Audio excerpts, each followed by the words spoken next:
Oke guys, kembali lagi bersama channel saya It's CG. Kali ini saya sedang membuat channel YouTube pertama saya. Nah guys, tolong dong bantuin seperti apa. Kenapa saya bikin channel YouTube? Kali ini saya mencoba untuk memberanikan diri masalah bicara-bicara di depan kamera. Padahal saya tuh orangnya malu sih kalau bicara dalam kamera. Cuman ada apapun saya coba aja dulu ya guys ya untuk berbicara di depan kamera. Nah, kali ini kita akan menjelaskan tentang masalah sesuatu yang mungkin ya guys ya, yang mungkin sekarang sekarang banyak lagi yang viral ya. Dalam artian kita kita lihat berita-berita kali ini tuh banyak sekali ya kasus-kasus tertentu lah dari segi selebritis, pejabat dan sebagainya. Untuk menanggapi hal tersebut, ya kita sebagai sebagai sosial ataupun sebagai manusia ya, ataupun sebagai publik ataupun sebagai masyarakat ini kita menanggapinya harus dengan yang jangan serius loh. Gitu. Banyak sekali lah orang-orang yang mengatakan, "Kok bisa ya?" Gitu. Pemberitaan-pemberitaan ini tuh menjadi viral banget gitu. Dengan landasan kita kita bisa menjadi orang yang aware atau apa gitu loh. Masalahnya begini guys ya, karena saya bikin ini itu karena saya juga coba-coba ya. Saya punya akun YouTube ini belum belum belum di-upload beberapa video. Dan ini saya berbicara tentang masalah apa sih gitu ya, keluhan masyarakat kali ini kok banyak sekali gitu orang-orang dikit-dikit viral gitu kan, dikit-dikit, viralnya itu kayak apa ya, kayak banyak, sesuatu kasus yang menjadi viral itu viral banget gitu. Cuman anehnya di Indonesia ya, yang viral itu bukan viral tentang masalah edukasi lah, masalah tentang ilmu lah, atau apapun.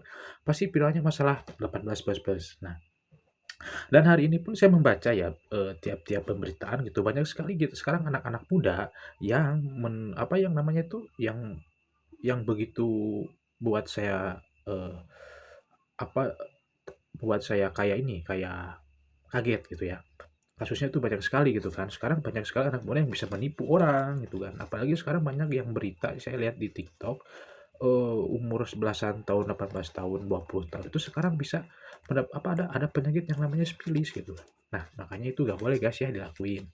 Oke, mulai ke pembahasan yang selanjutnya adalah saya di sini ingin menceritakan mungkin cerita-cerita ya guys ya, walaupun ini terkesan ceritanya nggak absurd atau apa, mungkin ya mohon maaf juga guys gitu kan. Di sini mah cuma ngobrol doang gitu. Nah, saya tuh melihat salah satu ada orang ya yang selalu berbicara di saya di tempat tongkrongan guys ya, nongkrong-nongkrong itu di warung dan sebagainya.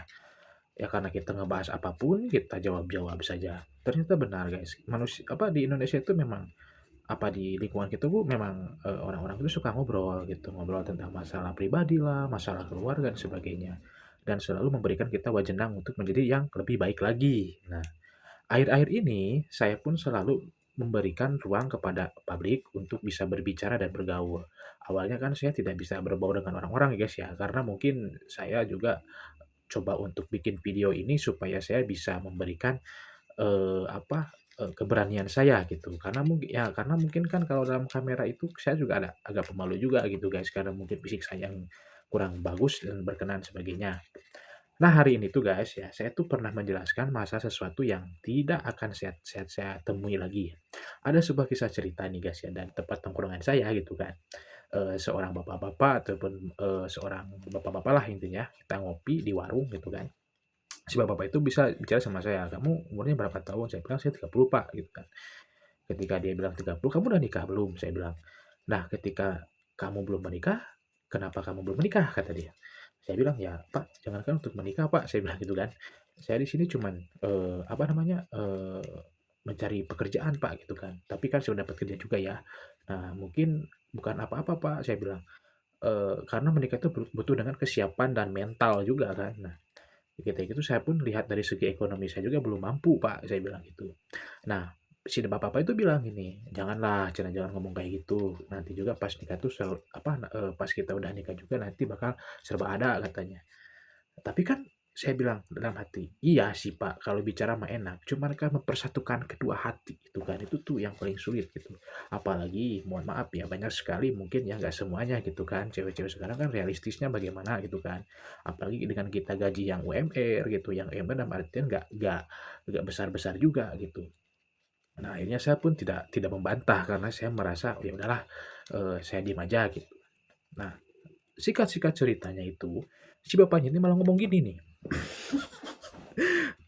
"Aduh saya juga pusing," cenah, "anak istri saya di rumah rewel," cenah. "Kenapa Pak?" Saya bilang. "Saya belum punya uang," katanya, "buat beli susu." Nah, kan kata Bapak bilang, kalau misalkan nikah itu digampangin segala urusannya. Kok Bapak sekarang ngeluh? Kata saya bilang gitu. Ya sebenarnya bukannya ngeluh saya itu, cenah, karena saya merasa ya beban saya di pundak saya itu kan sebagai kepala keluarga. Nah itu Pak, makanya kenapa saya belum menikah, satu finansial saya belum bersih, kedua saya nggak apa-apa lah sama orang dibilangin umur udah tua kayak apa kayak dan sebagainya nggak jadi masalah Pak buat saya. Nah, tapi kesini sininya Pak, saya pun mempelajari hal tersebut gitu Pak, karena saya pernah gitu ya, sekarang tuh banyak sekali kan pernikahannya kurang tapi perceraiannya tinggi, itu yang saya takutkan. Apa sih masalahnya? Pertama, ekonomi saya bilang, kedua harmonisasi dan sebagainya gitu kan. Nah, yang jadi masalah tumpuannya Pak, saya bilang ini, kalau masalah ekonomi itu kan beratnya di laki-laki nih. Nah, laki-laki kan tanggung jawabnya besar Pak, saya bilang. Nah, kenapa saya bilang tanggung jawabnya besar pada laki-laki? Karena laki-laki itu kan tahu sendiri Pak lah, laki-laki itu yang memberikan nafkah lahir batiniahnya, saya bilang itu. Si bapaknya diem, kan nggak bisa ngomong lagi. Nah, saya tanya lagi dong, Pak, ya, terus sekarang Bapak mau ngapain habis ini? Saya bilang gitu. "Nggak, cenah deh, aku mah cenah sekarang mah mau cari tambah-tambah susu, mau minjem duit ke temen. Pak, hari gini kalau Bapak minjem ke temen, temen itu yang ada ngeledek," saya bilang. "Ya bener sih," kata dia. "Nah, itu sih saya yang bilang, Pak, kalau bisa Pak jangan jangan pinjam duit ke temen lah," chat saya bilang. "Terus kemana deh?" katanya. "Ya bebas aja Pak, mau ke siapapun juga boleh," saya bilang gitu kan. Nah, si bapaknya kan bilang gini, "Ngapain sih cenah, harus pinjam ke temen juga susah juga sih deh kalau pinjam ke temen," kata dia gitu, guys. Nah, saya bilang gini, "Ya udah Pak, sekarang kan Bapak ngerasain gimana hidupnya susah." Tuh. Nah, makanya Pak, kalau lihat orang itu saya bilang, mau dia belum nikah, belum dia udah tua belum nikah, ataupun dia belum kaya dan sebagainya, jangan perspektif seperti itu. Harusnya kasihlah solusi yang baik seperti, "Oh deh, ya udahlah jangan dulu deh kalau belum siap segalanya, karena nikah itu butuh kesiapan, dah betul dan sebagainya," gitu kan. Terus kalau misalkan kalau kita belum kaya, ya udah cari dulu uangnya, tabung dulu, terus belajar investasi dan sebagainya atau apa gitu. Kan sekarang Bapak ngerasa ketika Bapak gak punya duit meminjam ke teman, alasannya apa coba? Ya kan? Aneh. Nah terus guys ya, habis pembicaraan tersebut kan, saya pun langsung ngopi dan sebagainya. Ini ada lagi nih saya kasih waktu ya. Ceritanya itu ada seorang ibu-ibu lah. Ibu-ibu bilang gini sama saya, "Dek kamu belum punya istri ya?" "Belum Bu." "Usia kamu udah matang?" "Iya Bu." "Gaji kamu?" "Ya jangan ditanya Bu lah, sempit di Indonesia."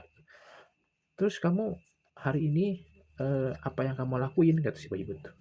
"Ya saya cuman mau bilang Bu ya, kalau saya mau memberikan sesuatu yang terbaik kepada seseorang nanti ya mau bekerja aja gitu kan, bekerja terus dan sebagainya." Si ibu tuh bilang gini, "Biasanya Dek, kalau laki-laki udah kaya, dia itu akan lupa dengan cinta pertamanya." Saya bilang begini lagi Bu, "Bu, tergantung. Kalau wanitanya itu nyakitin, baru situ saya akan, dan saya diberi misalkan kemudahan oleh Tuhan dan saya pun tetap mencari itu rezeki dengan kerja keras saya, dengan hasil yang saya inginkan, sebenarnya bukan dia lagi Bu, kalau dia nyakitin. Enak bener dong ketika kita udah kaya gitu, dianya malah, apa namanya, ketika kita udah kaya dia datang, kan enak, nggak berjuang sama sekali." Terus saya tanya balik, "Kenapa Bu kalau perempuan?" Saya bilang, "Kalau udah misalkan dicerai atau putus pacar suka nyari cowok lagi, sedangkan cowok," saya bilang, "boro-boro nyari pacar lagi, dia berpikir gitu, kesalahan yang di masa lalu seperti apa gitu, lama banget," gitu. Dia bilang gini, "Karena wanita itu kan antara dipilih dan memilih, ada yang suka, ada yang enggak gitu. Sejelek-jeleknya wanita pasti banyak yang suka gitu. Kan cowok mah yang ngebiayain, cewek mah enggak." Tapi kenapa gitu ya, ketika dia ngerasa disakitin oleh cowok barunya, dia selalu membanding-bandingkan dengan masa lalunya Bu, misalkan, ataupun misalkan kekurangan dari si cowok barunya suka bilang, "Bagusan mantan aku," terus dibalikin, "Ya kenapa nggak balikan?" Saya bilang gitu. "Kan dia baik dan sebagainya, dia punya harta dan sebagainya, kenapa nggak balikan?" Gitu kan.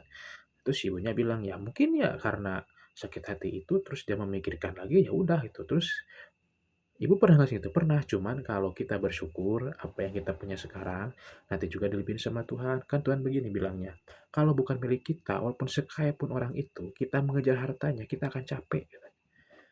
Ya, kalau soal kita akan capek, kenapa capek? Nanti kita akan ditendang, gitu guys, kata. Oh, ya udahlah. Ya mungkin so guide guys ya, mungkin saya segitu pembicaraannya, saya juga nggak tahu ini ngomong apa, pokoknya penting saya ngelantur ya, dilihatin syukur, ada alisnya juga syukur, yang penting saya mencoba untuk berbicara di depan kamera. So guys, terima kasih ya, dan ini pun nggak akan saya edit ya, saya cuma edit subtitlenya doang, dan mungkin dikit-dikit lah, karena saya juga belum bisa edit. Makasih guys. Mana?